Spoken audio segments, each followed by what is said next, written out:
স্বামী আর স্ত্রী বানাইছে কোন মিস্ত্রি। তো আসসালামু আলাইকুম, সবাই কেমন আছেন? আশা করি ভালো আছেন। তো একটি সংসারে স্বামী আর স্ত্রী অবশ্যই আল্লাহ প্রদত্ত। তো দুইজন মিলে অবশ্যই সংসারে চালাতে হয়। যদি একটু টুকটাক হয় তাহলে কি হয়, স্ত্রীর দোষ হয়ে যায়। সেটা শাশুড়ির পক্ষে এবং কি ননদের পক্ষে, সব দিক দিয়ে। কিন্তু একটা মেয়ে চাই সবাইকে নিয়ে সংসার সাজিয়ে রাখতে। সেটা তো সবাই বুঝে না।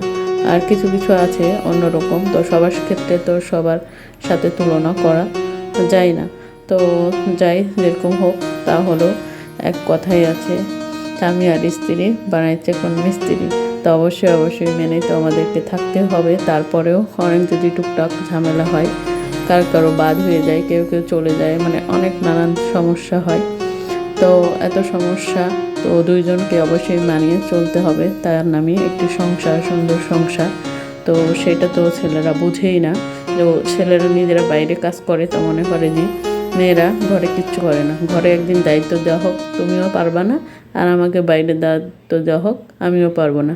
তো সেই মিলেমিশে অবশ্যই কাজ করতে হবে মাথায় রেখে। না হলে যদি সবসময় মেয়েদেরকে চাপাইয়ে দেওয়া হয়, তাহলে কিন্তু সেটা অনেকটা ঝগড়া পর্যায়ে চলে যায়। তো এই জিনিসগুলো অবশ্যই করা যায় না। ভাইয়ারা, আপুরা, সবাই দুইজন মিলেই অবশ্যই সংসার করবেন। দুইজন যত মিলঝিল থাকবেন, অবশ্যই ভালো হবে। সবাই ভালো থাকবেন, সুস্থ